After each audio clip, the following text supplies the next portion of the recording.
I hear the chime of 12 o'clock. It must be time for the monthly webinar with the Women's Business Center at JEDI. Welcome, everyone. It's Joy Taylor. We're glad you are joining us for, I'm really looking forward to our webinar today because I have the great pleasure of interviewing three of our successful friends, colleagues, and clients who are doing well in their business, but as you'll soon find out, it wasn't easy all the time. So we have David Edmonson. Hey, David. Hello. Rebecca Weston. Hello. And Linda Fitzgerald with us. And I am going to properly introduce each of them in a moment. So the title of the webinar is Clues to Success. And we know that success leaves clues. And people who achieve that which we want are the kind of people we want to spend time with. And that's why we're here today with business owners that have worked through some of the kinks of getting themselves to a place where they enjoy their business and they're profitable. And so I'm excited we're going live, and I appreciate you guys for, I'm gonna mute out to get some sound quality, but I appreciate you guys for being honest and reflective, and I know you all will with your answers today. So for those of you listening in, how to get the most benefit from this webinar, really be an active listener, take notes. You can absolutely ask us questions. There's a little question box down below and a chat box. Type your comments in chat, type your questions in questions, and we will have time at the end of my interview to make sure that some of your specific questions are answered as well. And I will say that the questions I'm bringing forth came from you. JEDI clients, women in business clients who sent forth ideas and questions that they wanted to help them succeed in their business. So you're probably familiar with us. Some of you are new to our organization. We help people start and grow businesses. We work in Siskiyou, Shasta, Trinity, and Humboldt counties. And we primarily do that through our private business and financial consultations, one-on-one, and also through training classes, workshops, help people with tax prep, loan application assistance, advanced business development, and we are funded in part by the SBA. We are a nonprofit, so we're happy to be able to offer these services at no or low cost. Rebecca, gosh, I won't get too personal, but I will say I've been to the spa, and Rebecca's an amazing esthetician. She is the owner of Sacred Mountain Spa here in Mount Shasta, and she's a licensed esthetician and certified in oncology aesthetics, which means she's really found a niche and a specialty that is helping serve a particular population that I know is near to her heart. And I love what you said here, Rebecca. At Sacred Mountain, our team provides a nurturing spa where beauty, comfort, knowledge, and personalized attention combine to create a memorable and rejuvenating experience. I like it. Good job. Thanks for being here.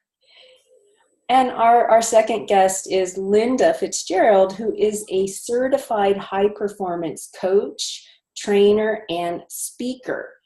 And her skills and experience provide insights, time-saving tools to help you live your best life, run your best business, achieve your dreams, and so much more. Because Linda, I know Linda, I've heard her speak many times, sat on panels with her, and she's got a unique but very practical way of helping people move forward and truly reach another level of potential. She's based in Redding, but serves clients all around the county and does it remotely, does it virtually, does it mostly on her computer, which I know a lot of you listening in can relate to that. All right, then we have our dear friend David, who makes my very favorite sauerkraut. Dill happens to be the one I like. David started Salt and Savor at the age of 48. I love what you say here, David, turning a small hobby into a business. It's nearly 5 years old. And now it's just becoming a financially supportive model. And his specialty sauerkrauts are sold at regional farmers markets and grocery stores. David is a growth entrepreneur. He's got big visions, and we're going to learn more about that soon. So to set the tone, and then we'll get right to the interview, the only way around is through Robert Frost. when it comes to business, there are certain things you cannot skirt. You might try to, but we all know as entrepreneurs that the only way is through. And that means facing our fears, and it definitely means learning new skills that we never thought would have to implement. So let's get started with a poll. I do want to know who's listening in, so I am going to invite everyone to answer this question. So the poll is in progress. If you could just click on your screen, what best describes you? I'm thinking about starting a business. I'm not seeing too many results, so I'm not sure if you folks aren't seeing it. There we go. Some results are coming in. Okay, we're getting it. We've got 50% response rate. So you're changing your business. You've been in business over a year. I will now end the poll, and I'll share the results. And this will help our speakers too. So 20% are thinking about starting a business. 40% been in business for 1 year, and only 20% been in business for over a year, and then some people significantly changing their business. So I think, therefore, we have a lot to talk about, and hopefully what we do share will really support everyone. So Linda, you ready? Rebecca, you ready? Yes. Okay. And David, I know, thumbs up. All right. Well, so the first question I just thought would just kind of start with a celebratory moment. So I would love it if you each just shared with us one of your greatest business achievements in 2017, last year. What did you do that was new or exciting? And for those of you listening, just think about applying this maybe to you. And Rebecca, I'm going to start with you, but would you also be willing to let people know how long you've been in business at the Sacred Mountain Spa? And then you can tell them what was exciting about this year. Okay. Go ahead. So this year, 2018, I'm going into my 4th year at Sacred Mountain Spa. And my greatest achievement last year was paying off the spa. So in June of 2017, in 3 years, I paid all the loans off for the spa. So that was big. That allowed me to make a paycheck to myself and bring in new products and exciting things to the spa. So I just got a little follow-on question, because we have people who have thought about getting a loan but feel a little bit concerned about getting a loan. How did you make the decision that it was right for you, and how did you manage that fear around owing money? Everything fell into place, and this has been a dream of mine since I was in high school. When people used to ask me, what do you want to do when you grow up? I want to be with makeup and skincare. So when this opportunity was presented, I had to make it happen. And luckily, I had a lot of people that believed in me too. And so I had a client that gave me my down payment, and then I made arrangements with the previous owner to make monthly payments. And so I did, and I did a couple double up, so I paid it off early. Wow, good for you. Okay. Very encouraging. I love that you shared this has been a dream. And Linda, how many years with Better On and high performance coaching? Oh gosh, the company has been in my mind for 17 years, but I was working in the corporate world all that time, so I just kept feeding my love of personal development all those years. And then when my youngest went off to college was when I totally dove in. But I started the business license and really started getting things going in 2015. But I was feeding my love for it all along. And yeah, this last year, you had a major milestone. I did. Well, when I became a certified high performance coach at the end of 2016, that just took my coaching to a whole other level. So that was an amazing achievement. And in 2017, what I really worked hard on was my coaching. So I did a lot of coaching last year. And the other thing I did that was really a difference maker for me was get behind that uncomfortableness of learning the new technology. So with my business, I pretty much sell online. So I can do my coaching sessions over the phone or online or through technology. I can sell online courses. Because of all the work I did in 2017, I just launched my monthly membership 3 weeks ago. And it was because of all that learning that I did last year, all the technology, getting through the uncomfortable part of learning the technology until I get to those moments of fun. And I'm like, oh my gosh, I'm getting over that hurdle. It's finally fun. So that was huge for me. That is so encouraging. I think a lot of us can relate to that, getting into that mindset that learning new things, especially technology, can actually be enjoyable. But congratulations. I love your new site. Thank you. And David, I'm going to unmute you. There you go. Hi. So we know you've been around 5 years with Salt and Savor. What was your big accomplishment last year? 4.5 years last month, and that's based on the first pint of sauerkraut I sold. 4.5 years ago. So my big accomplishment last year is actually in 2 parts. Number one, I secured a substantial loan. And the second part of that allowed me to secure my own kitchen. I've been in a shared kitchen for almost 4.5 years. So now there's no excuses. So you, those first 4 years, you just kind of did what it took. I mean, a lot of bootstrapping to get yourself to where you are today. Right. Lots of bootstrapping and working around other schedules in the shared kitchen. And it's been a struggle, but I think that's really contributed to making the business stronger and hopefully leaner, so that going forward, I'm more focused on efficiency. Yeah, so you've set yourself up, like you said, there are no excuses, so you can start producing quite a bit more sauerkraut? Yes. Okay. We look forward to seeing your business grow. Okay, our next question, what's been a business obstacle that you've overcome? And the purpose really of this question is, just get down and dirty. We really want to know what's been really hard and what got you through it and how can we gain from that? And Rebecca, I'll have you start again. Okay, well, for me, having a spa, I have a lot of independent contractors. Well, I did have independent contractors. California made it against the law to have independent contractors if they came into the space where you collected the money for their clients and just a whole long list. And so I wanted to be compliant, so if anything was to come back, I wouldn't be fined or shut down or, any fears. So I worked with 2 different lawyers, and I now have a structure that is set up to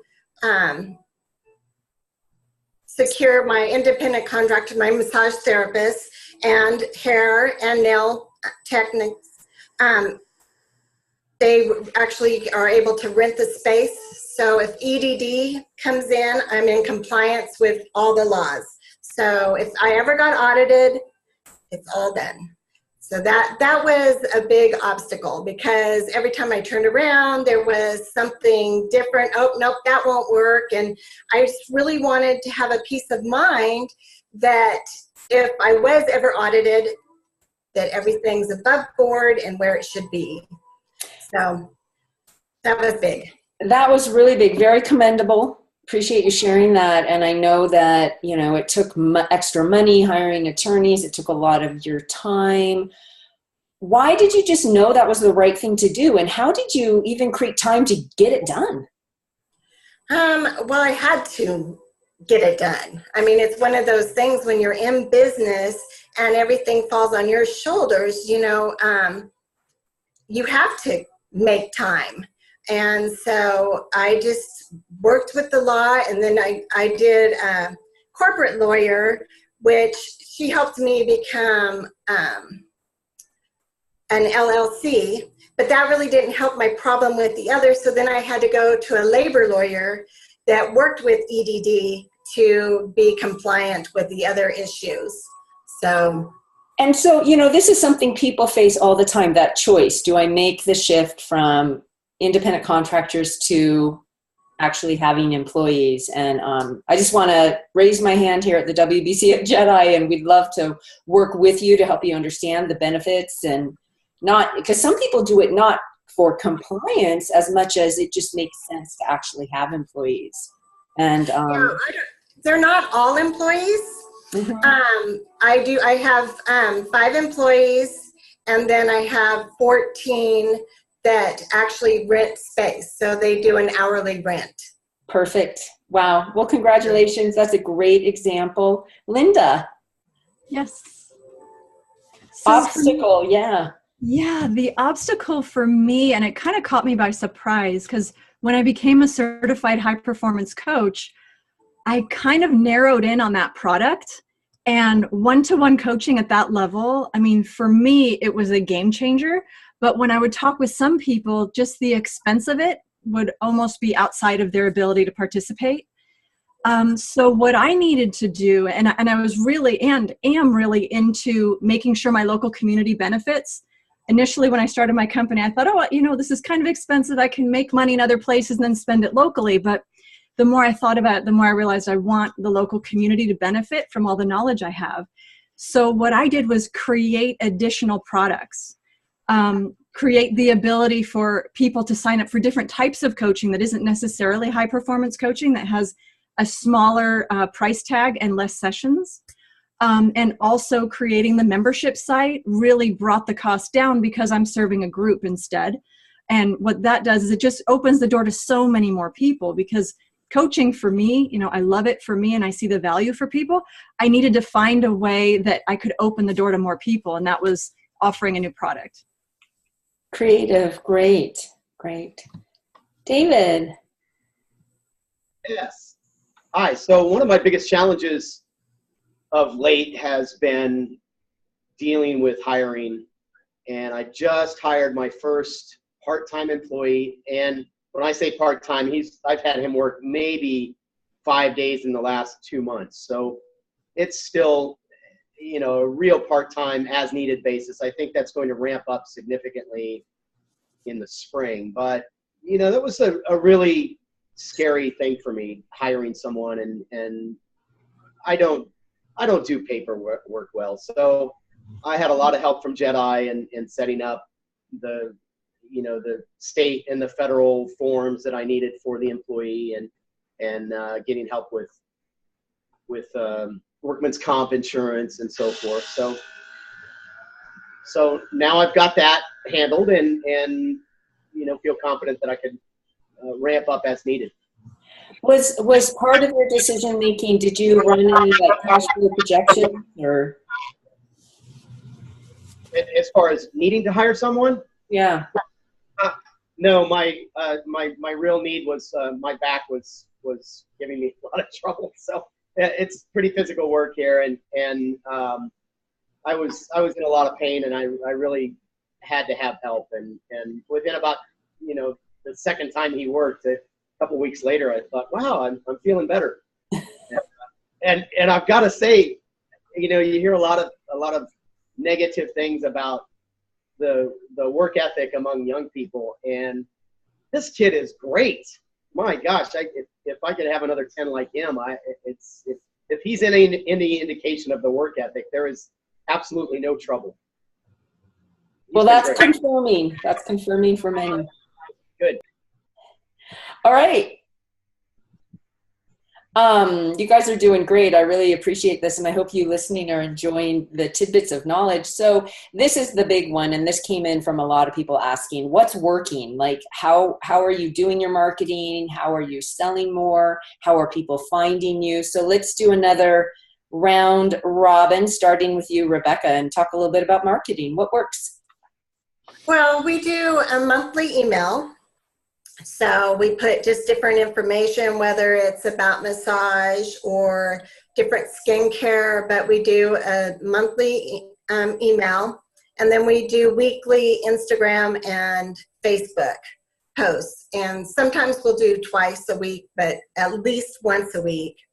And then the other thing that works really well is I work with the resort because that's where the spa is at, is Mount Shasta Resort. And so on the off season, we do packages that is a spa stay package. So you get a night stay, a dinner, and a spa treatment for like $139 or $149. And so that keeps us busy from October through April.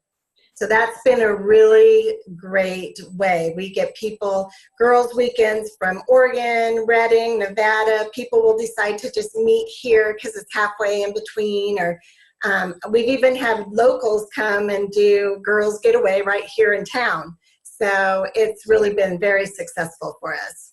Well, that's a great example of advertising, but also partnership. So thank you. And then I'll just shout out and say that I know you do local discounts or regular discounts, and you have some great events where you just, invite locals to come. So you're building your local and your tourism, which I think absolutely makes a lot of sense for all of us because we live in tourist areas. People want to visit us, but you want your local clientele too. Because bottom line, that is our bread and butter, is local. Yeah.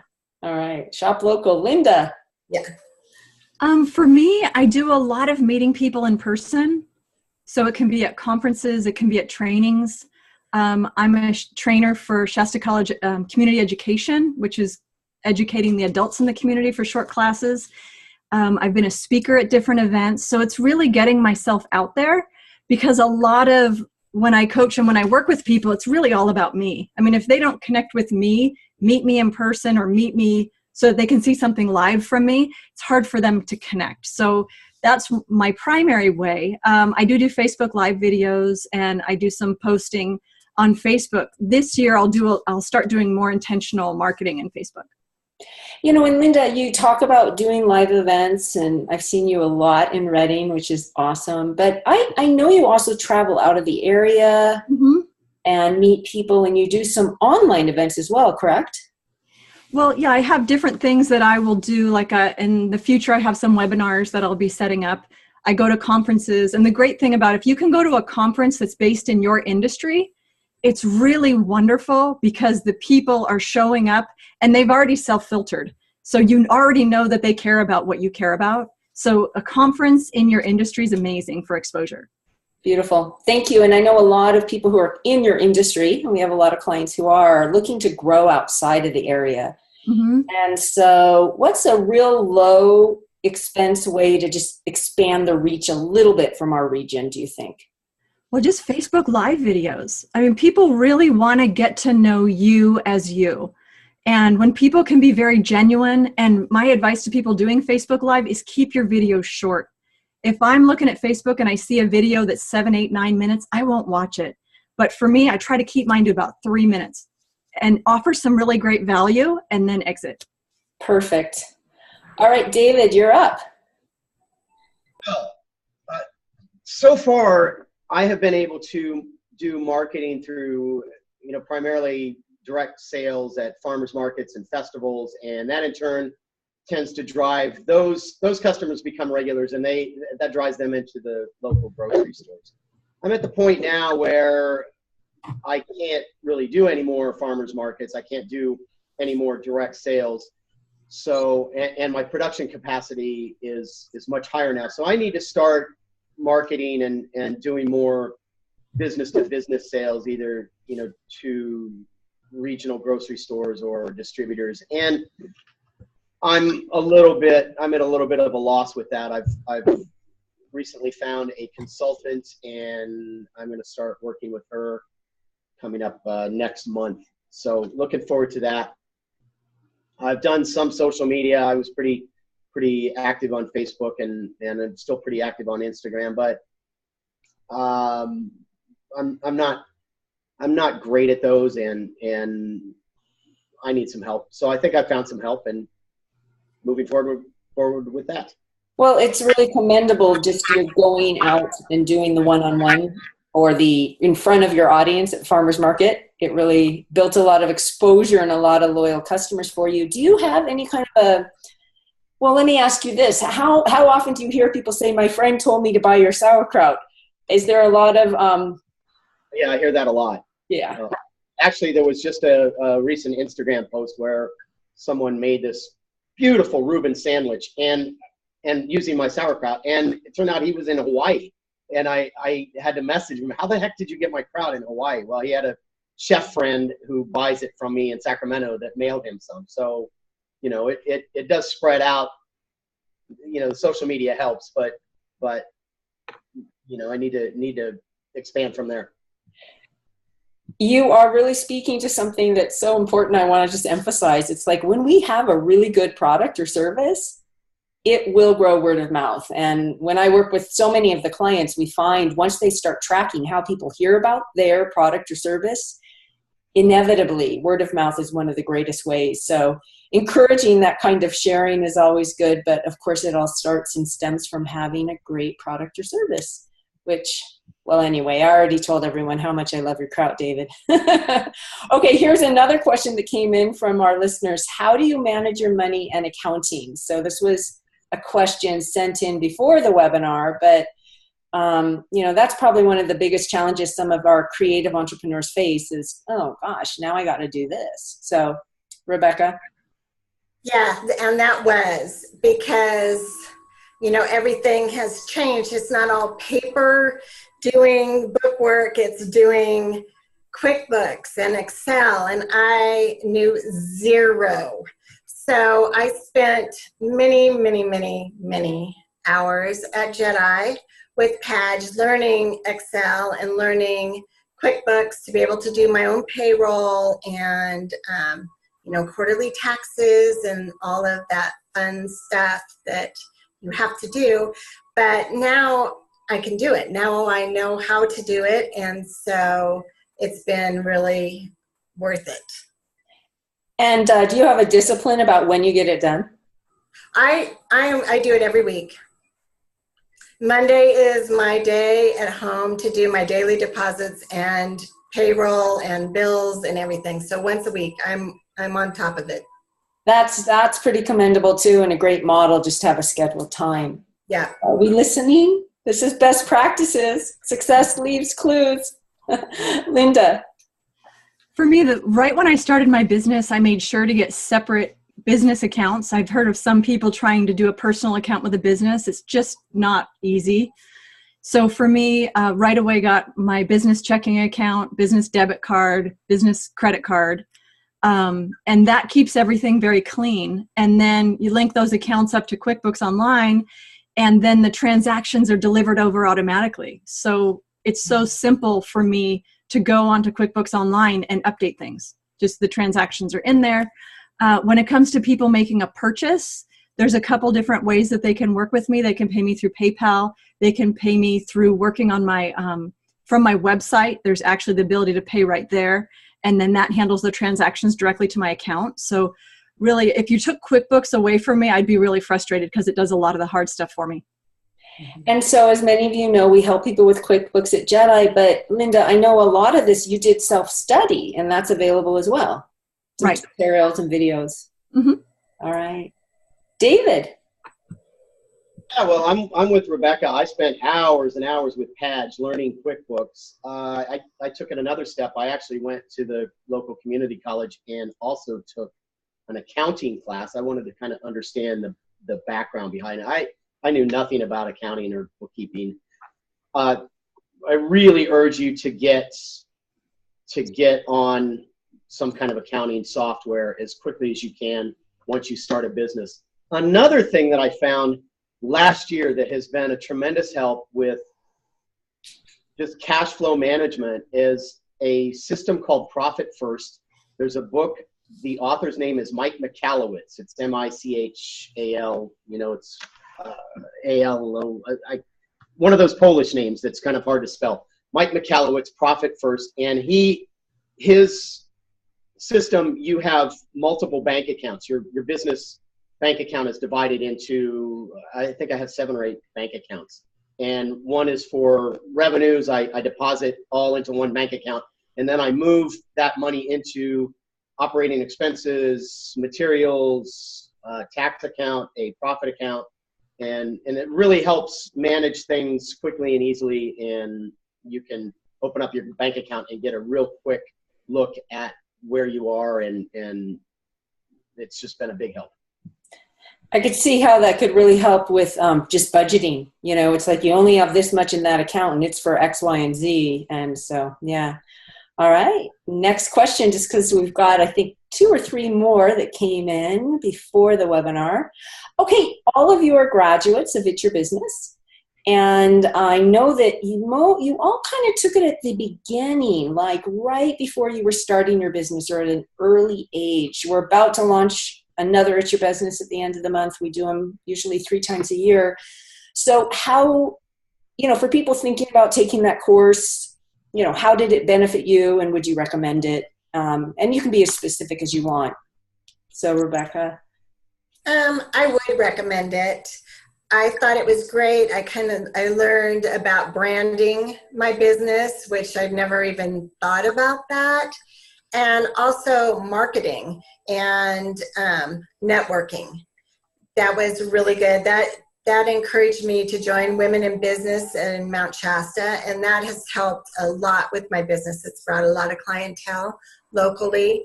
And I think meeting people in the class too was such an encouragement. I took the class with David and it was fun. You know, we all got to bounce off one another and find what was working or what wasn't, or we should try this or we shouldn't try that. And so it was really a great experience. I definitely would recommend it. Linda, you not only took it, you taught it as well for us. Yeah, it was great because for me, I had this big idea. And then working with you, it basically took all the ideas out of my head and had me write them on paper, which allowed me to really get my arms around it.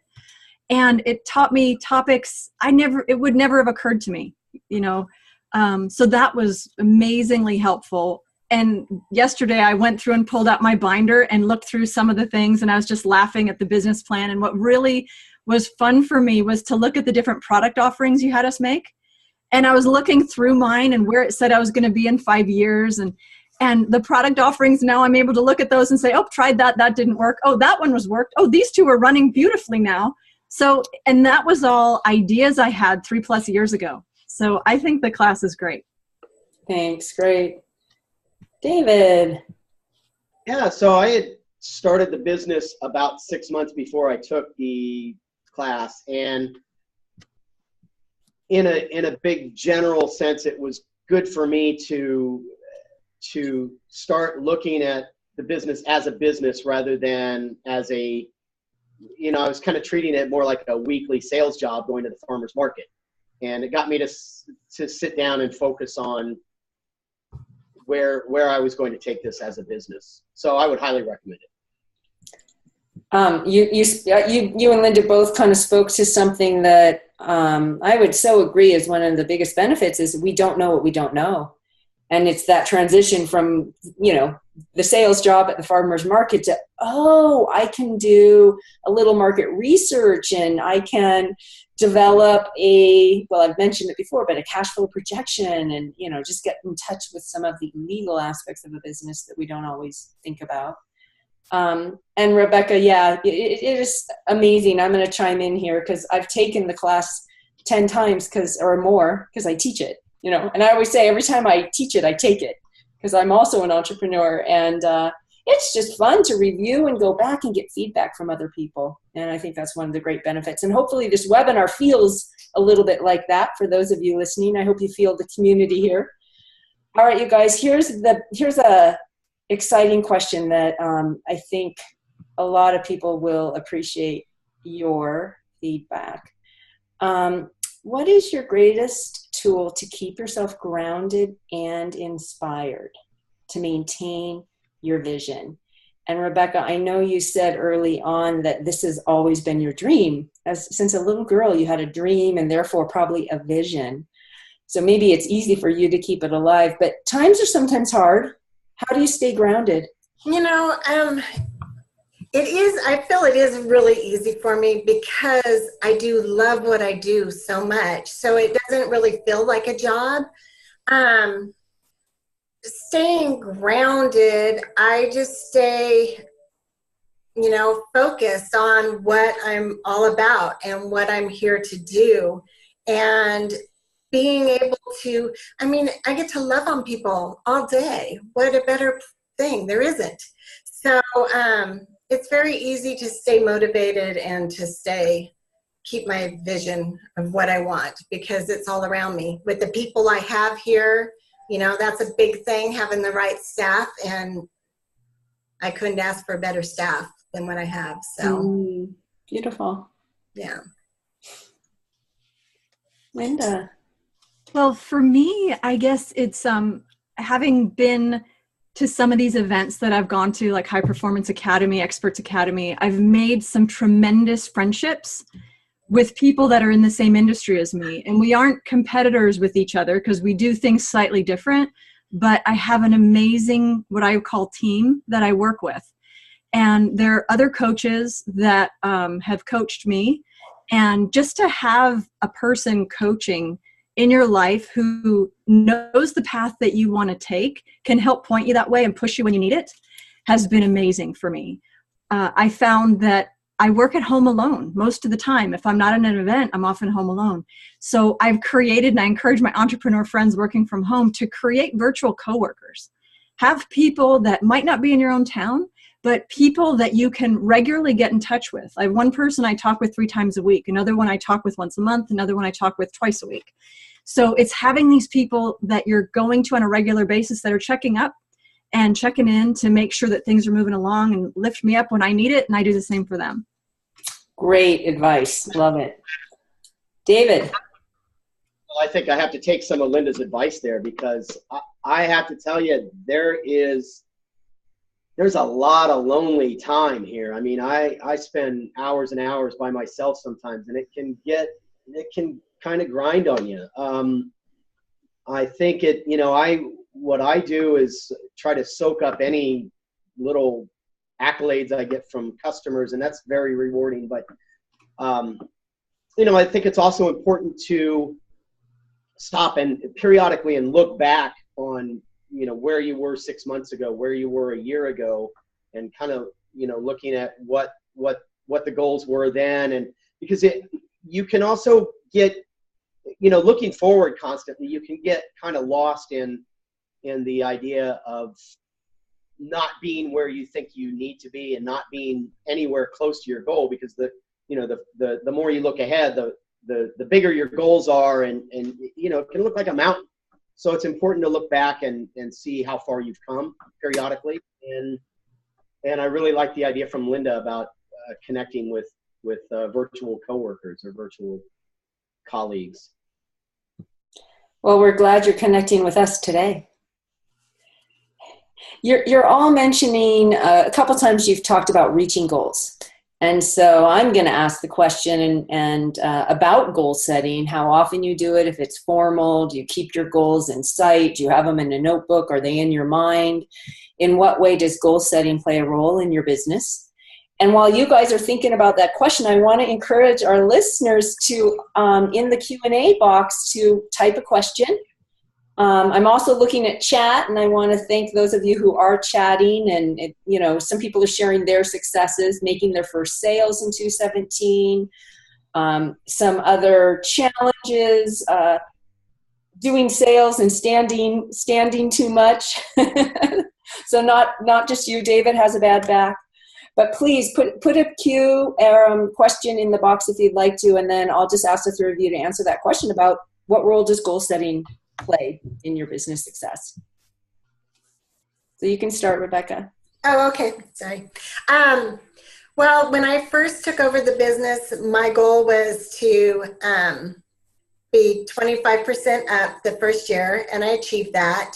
And so we've stayed on a path. Last year wasn't up as high as that, but the first year was actually 35%, and the second year was 25%, and last year was about 15. So, but we've grown so much. Things kind of had to come down a little bit. Couldn't keep going 35%. But I see growth for this year too, because we're bringing in other things. So in a lot of ways, you measure success by tracking the numbers of sales. So Exactly right. Okay, great. Linda, what about you? Well, I teach goal setting, and I should say goal attainment. Everyone can set them. But yeah, I teach that and I live by it. If you were to look at my, I do most of my calendar online, but I do have a day timer that I look at on a weekly basis. And in the top left corner, I'm writing what I'm working on that week toward my annual goals. So I set annual goals. What I find though, is they tend to be very quarterly focused. So I'm really focusing on the next 3 months because that's when I feel like I can get the most traction. And I also don't set so many goals that at the end of the year, I feel like I'm disappointed because I didn't reach them. And it's okay to set a goal and not reach it as long as you're moving toward it.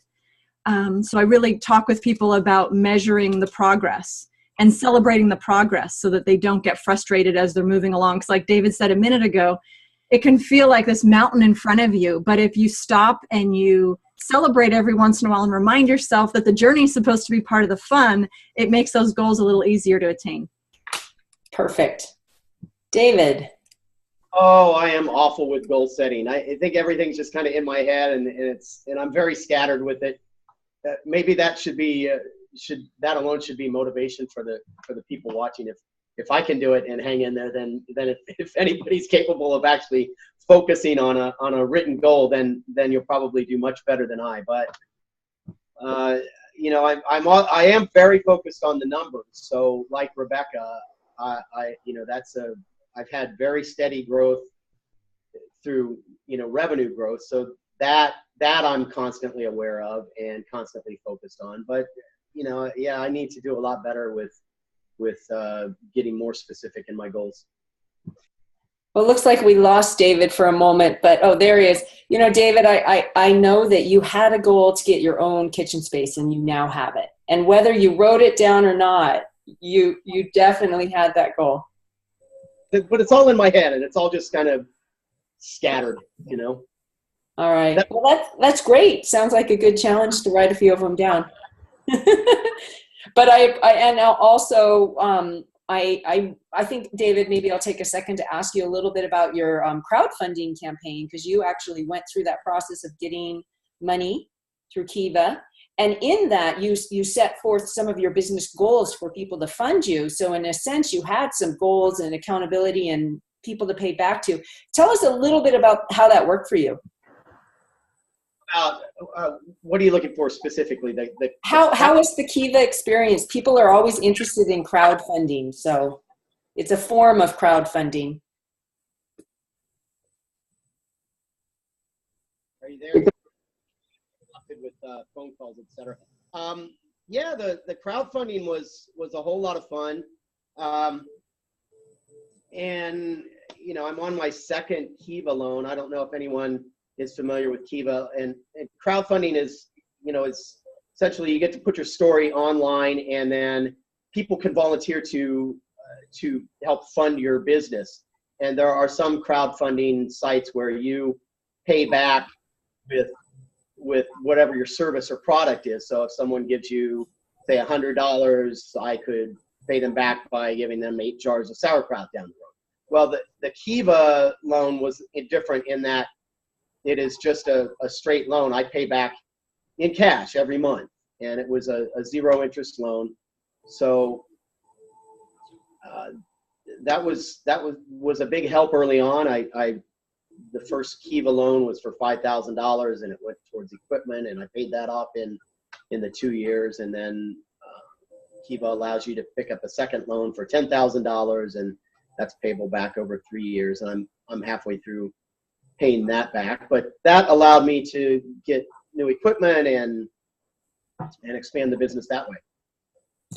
Super. Thank you for sharing that. And just for some of you who aren't aware, we do help people at JEDI with accessing capital. One way is that, but we also can make loans through JEDI for up to $25,000. We're partnering with an organization, Opportunity Fund, that's really all about small businesses getting the funding they need to grow. And we've brought this up at the beginning of the webinar. We're bringing it up at the tail end, but that desire to expand sometimes takes the cash infusion, and there's a lot of ways you can make that happen. All right, I have a fun little game, you guys. I didn't tell you about this. So Rebecca and Linda and David, I'm going to do a fill in the blank, okay? And this is our ending. It's going to be very short. So someone should definitely start their own business if it's something of their heart, something that they truly want to do, not just because they think they should or somebody tells them it's a good idea. They have to really want to do it. Linda. Yeah, I would say love what you do because you're going to spend a lot of hours at it. So love it. David. If you don't want to get to the end of your life and look back and say, I woulda, coulda, shoulda. I see a lot of that amongst elderly people that think they had a great idea and they never pursued it. Next, rapid fire. When you're in business and you get scared, the best thing you can do is step back. Step back for a minute. I would say ask for help.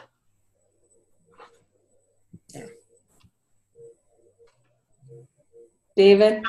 I would say push on through. Awesome, unique, incredible expressions of successful business owners, you guys. I'm giving you a grand applause. That was a lot of fun. I'm going to make a couple announcements and then I'll get back to our closing. But hey, you guys are so great. People are chatting in the comment bar. They love what you're doing and appreciate your thoughts. So thank you. I do too. I mean, it's just who better to learn from than people who are out there making it happen, and really success does leave clues. I just wanted to let people know a little bit of what's coming up here at the Women's Business Center at JEDI. We've got this monthly program called True Wealth Principles, and it's about building the mindset, but also the strategies for financial security. And it's with Kevin Charter, who's a financial planner. Content rich, really informative. That's the first Monday of every month. We, of course, we as in women entrepreneurs, meet and thrive together in Reading, and our monthly meeting is the third Tuesday. The next one is February 20th. And we have Linda Lingo as our guest speaker. She's going to talk about saving money on taxes. Build Your Business website, 16 weeks, happening in Mount Shasta and Wairika. It starts next week, so get a hold of us if you're interested. Also next week, we're starting our 8-week online It's Your Business, and I'll be facilitating that class. We're limiting it because it is online and we want it to be very interactive. So last I heard, we have space for 2 more. And our webinar next month is it's going to be hands-on. It's going to be a lot like a lab and a workshop. We're going to encourage people to come with pencil, pen, or a computer you can type on, but we're going to really go into how you can create marketing content that is full of your heart, that is coming from integrity, that expresses who you are and speaks to those that you want to serve. And so those are some of the fun things we have coming up, but you can always go to eJEDI, click on schedule, look for us on Facebook. We're very up to date on the kinds of classes we offer. And then, of course, we are your resource partner and center. And we, like I said earlier, do a lot with business planning and market research and one-on-one. It's tax season. We have our special VITA program working with people to help them on their taxes. And we really just enjoy supporting people, and we love it when you stop by our office. But you're welcome if you're out of the Mount Shasta area to please pop us an email, give us a call. And your journey with us starts with a discovery session where you meet one-on-one with one of our counselors, and we really get to know you and your goals, whether you're thinking about starting a business, midway through business, or you're growing, scaling your business, or you need a loan. We're going to meet you where you are. Then we'll be able to, from that discovery session, find out which counselors are going to help you the best and which classes. So I encourage you to sign up for one of those. And then also you're welcome to be a member of JEDI, which gets you a discount on all of our classes. It also, is really fun to know you're supporting this community of entrepreneurs and this nonprofit. It's a tax write-off. There's a feeling of satisfaction, but more importantly, you get a really cool mug that says JEDI. You guys all have them, right? And you love them. People people keep saying, we love them, we love them, we love them. All right, let's take a quick look at, there's a question that came in. We've got 5 more minutes before we want to close. Oh, someone wanted to show themselves on video. We're just having the panelists live on video. Is there another question? Super inspirational. Thanks to all of you. So that's wonderful. Well, why don't we just, why don't we leave it with you each, maybe, since the title was Clues to Success. How do you define success? True success in business. I have to say, just feeling good about what you're doing is success. Yeah, it's not a dollar amount. It's not how many of this or how many of that, but do you really feel good about what you're doing? Because each person's business is going to look different, but if they feel good about what they're doing and how it's going, then that's success. Yeah, for me, I'd say it's when my clients come back to me and let me know that they learned something new and it's changed their life, and then it ripples out from them to their family and the people they're with. So to me, I mean, that's so rewarding. Yeah. David, I know you like pictures of Reuben sandwiches online, but what else? Come on. So success is going to be an ever-evolving thing, but at this point I feel like successful already, that I started something from nothing and it's now supporting me. So,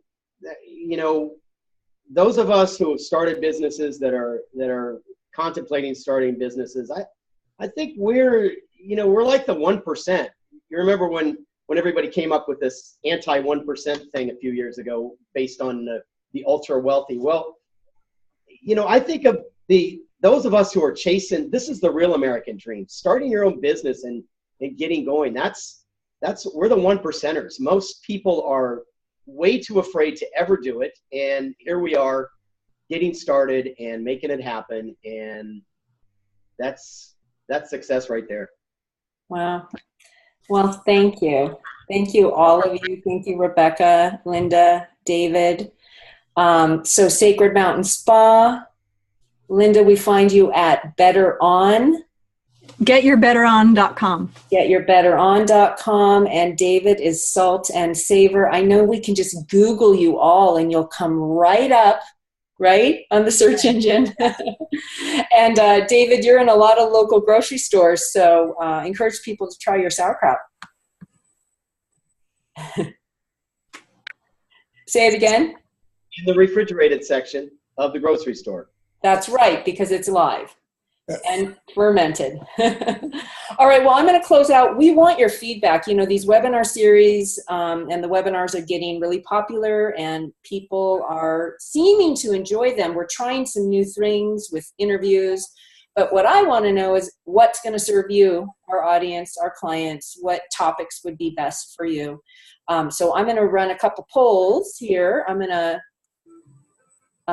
look for poll number 2. There it is. Let's launch this poll.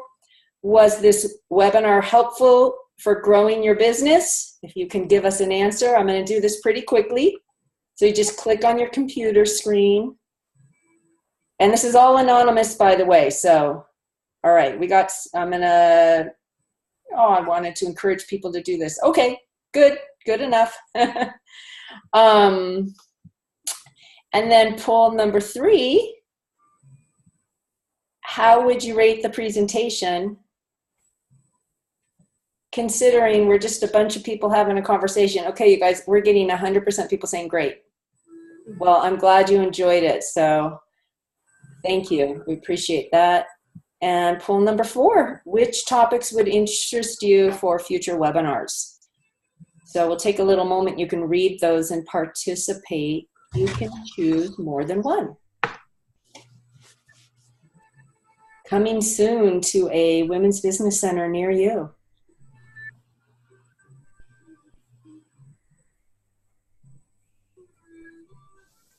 All right. Looks like we have almost half of you voting. I'll give it another moment. All right. I didn't share all the results, but I'll share this one. I think it's interesting. Just, it looks like a lot of marketing support. You know, the big results came in, and we do have a Facebook, What's New for Facebook, coming this spring. So we'll make sure you do that. Next month, we'll be talking about marketing content, and I will make sure to schedule in some magnetic marketing. It looks like some of the other things are of interest to some of you as well. So great. I appreciate that. I appreciate our community. I'm grateful to be of service and measuring my success through your success, because that truly is what success means to us at JEDI. You know, the more of you who are out there living your dream, serving people, feeling good about it, accomplishing goals, and having no regrets at the end of their lives. Right. These are our ideal clients, and there are many of who you all are. Thanks again, everyone. We're going to close it out. Thank you. Thank you. Bye.